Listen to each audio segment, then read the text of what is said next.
ही जेका आहे न ही असांखे चवंदा आहिनि त ही हिंदुनि जी आहे, मां चवंदी आहियां न हीअ सिंधियुनि जी निशानी आहे, इहा ई निवड़त आहे असांजी।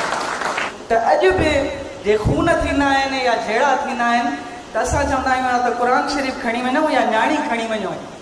त शायदि इहो भिटाईअ जो ई उहो तसलसुल आहे। सजण ऐं साणीअ, सजण ऐं साणीअ कंहिं अणासीअ विसरे, हैफ़ तिन्हनि ते होए वतन जिन विसारियो। हिकिड़ी ख़ूबसूरत काविश,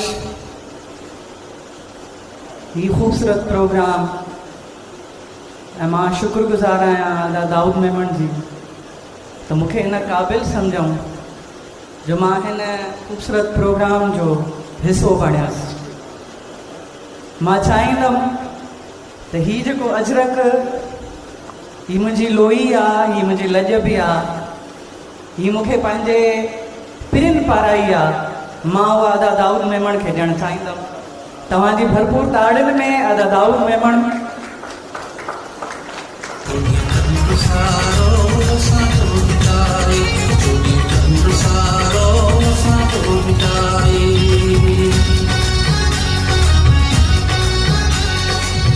ऑर्गेनाइज़र्स खे शाबाश आहे, हेड़ी मौतमार गर्मीअ में ॾाढो सुठो प्रोग्राम ऑर्गेनाइज़ कयो अथऊं।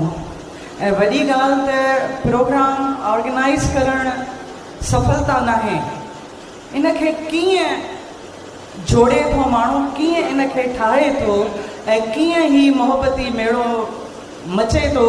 मेन शइ इहा आहे त जस आहे त सखड़नि हथनि ते हिकिड़ो जाखोड़ी इंसानु, ऐं भिटाईअ जो इहो बि रूप आहे त जाखोड़ भिटाईअ जे शाइरीअ में शामिल आहे। उहा जाखोड़ ही ग्रुप करे पियो। ऐं मूंखे ख़ुशी थी थिए त असांजो नौजवान नसल, मतिलबु मां ॾिसां थी त हिते तमामु घणा आहिनि, ऐं इहा चाह, इहा हिकिड़ी उञ आहे, हिकु तास आहे जंहिंजे करे ही सभु हिते मिड़िया आहिनि। तमामु बहितरीनु। जॾहिं खां इहो प्रोग्राम जो मूंखे न्योतो मिलियो आहे, शाह भिटाईअ खे मां त हूअं बि मुंहिंजे ख़्याल में हर उहो जेको माण्हू सिंधी थो सॾाए, अगरि उहो भिटाईअ खां ना वाक़िफ़ आहे त हुनखे सिंधी सॾाइण जो हक़ु न आहे, उहो सिंधी न आहे। छो त असां हिंदुनि में असां पलव पाईंदा आहियूं हमेशह पूजा खां पोइ, ऐं इहा रिवायत भगत कंवरराम खां बि हलेव थी। जेकॾहिं असां उन ते ॻाल्हायूं त इहा रिवायत उते बि शामिल आहे त जॾहिं भगत कंवरराम हिकु दफ़ो दुआ घुरे पियो, ऐं दुआ में उहे भिटाईअ जा ई इशारा हूंदा त बारिश पइजी वई हुई। ऐं असां बि जॾहिं पूजा करे ख़तमु कंदा आहियूं त असां पलव पाईंदा आहियूं, पंहिंजी पोती झले, पंहिंजी झोल झले। हमेशह इहो ई घुरंदा आहियूं त जेॾो तुंहिंजो न मां बाज बि उॾियाई मङियां। रिय थमे रिय थूणीअ तूं छपर तूं छां, पुॼाड़ो कहां तोखे मालूम सबकी। भिटाई घोट ते ॻाल्हाइण माना समुंड खे कूसे में बंदि करण जे बराबरि। जीअं मूं चयो त जॾहिं खां मूंखे इहो न्योतो मिलियो आहे त मुंहिंजो दिमाग़ ऐं मुंहिंजो चित जाइ ते न आहे। मां जीअं जीअं भिटाई घोट खे पढ़ां थी, नालाइकी इहा आहे त हाणे पैसे कमाइण जे चकर में अची विया आहियूं, सरकार जी मुलाज़मत में अची विया आहियूं, त इहे शयूं असांखां थोरी विसरंदियूं थियूं वञनि।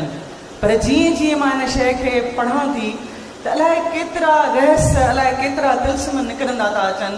त भिटाई आशिक़ बि हुयो, भिटाई माशूक बि हुयो, भिटाई क़ौम परस्त बि हुयो, धरतीअ सां हुनजो इश्क बि हुयो। भिटाईअ जेका इज़त ॾिनी औरत खे, मुंहिंजे ख़्याल में इहा ई रिवायत आहे जेका असांजी सिंधी क़ौम में मुंहिंजे ख़्याल में उहो तसलसुल हले थो त अॼु बि जे खून थींदा आहिनि या जहिड़ा थींदा आहिनि त असां चवंदा आहियूं त क़ुर शरीफ़ खणी वञूं या न्याणी खणी वञूं। त शायदि इहो भिटाईअ जो ई उहो तसलसल आहे या असांजो जेको धर्म आहे असांजो जेको मज़हब आहे उन में जेका औरत जी इज़त आहे देवीअ जी आहे पर वरी जॾहिं हुज़ूर साईंअ खे असां ॾिसूं था त हुज़ूर साईं पंहिंजी न्याणीअ खे या उन वक़्त जी औरत जेका ज़ाल जे रूप में आहे कनीज़ जे रूप में आहे जेका औरत खे इज़त मिली त हुज़ूर साईं बीह रहंदा हुया जॾहिं बि काई औरत ईंदी या न्याणी ईंदी हुई त ही रिवायतूं ही कल्चर आहे मुंहिंजे सिंध जो ऐं मूंखे फ़ख़ुरु थींदो आहे मां सिंधी आहियां। भिटाई ॻोठ अफ़गानिस्तान खां हले थो उन्हनि जो कबीलो उन्हनि जो ख़ानदान ऐं भिटाई ॻोठ जो जनमु मुंहिंजी हिन सिंध ते थो थिए सिंध में थो थिए हरात खां हलनि था ऐं पंधु कंदा कंदा इहे पांधीअड़ा मुंहिंजे सिंध में पहुचनि था। भिटाई ॻोठ जो जेको तसलसल तारीख़ में आहे त हल्के कद जो वॾी पेशानी हथ में वॾनि मणियुनि वारी तस्वीर ऐं हर वक़्तु लबनि ते उन मालिक जो उन रब जो ज़िक्र इहा भिटाई ॻोठ जी निशानी आहे। कंधु झुकियल निवड़त ही जेका आहे न हीअ असांखे चवंदा आहिनि त हीअ हिंदुनि जी आहे मां चवंदी आहियां न हीअ सिंधियुनि जी निशानी आहे इहा ई निवड़त आहे असांजी। ऐं असां हमेशह करोना त अञा वधीक अलाए कंहिंखे कंहिंखे हीअ शइ सेखारे छॾी त ही मूंखे फ़ख़ुरु आहे त हीअ बि मुंहिंजी रिवायत आहे।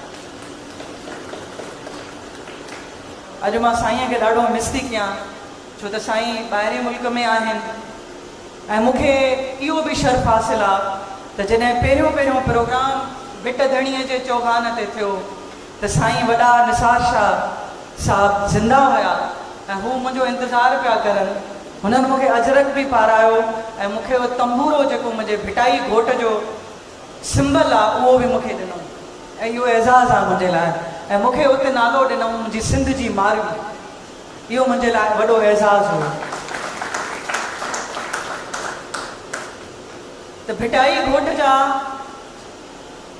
घणा रूप भिटाई ॻोठ खे ईअं न सम्झो त उहो सैयद घराणे में पैदा थियो त उनखे कल्पना नथी पढ़ी सघे या को असांजो जॉर्ज या कोई असांजो क्रिश्चियन उनखे नथो खणी सघे। भिटाई मुंहिंजो बि आहे भिटाई तव्हांजो बि आहे भिटाई अमीर जो बि आहे भिटाई ग़रीब जो बि आहे भिटाई हारीअ जो बि आहे भिटाई क़ौम परस्त जो बि आहे भिटाई आशिक़ जो बि आहे भिटाई महबूब जो बि आहे। मां तमामु घणो वक़्तु वरितो आख़िर में तव्हांजी वॾी वॾी महिरबानी मां हीअ ॿ लाइनूं ज़रूरु चवंदुमि त सारी राति सुभान जागी जन यादि कयो उनजे अब्दुल लतीफ़ चए मिटीअ लथो मान करोड़े कनि सलाम अचो अंगण उन्हनि जे। Thank you very much.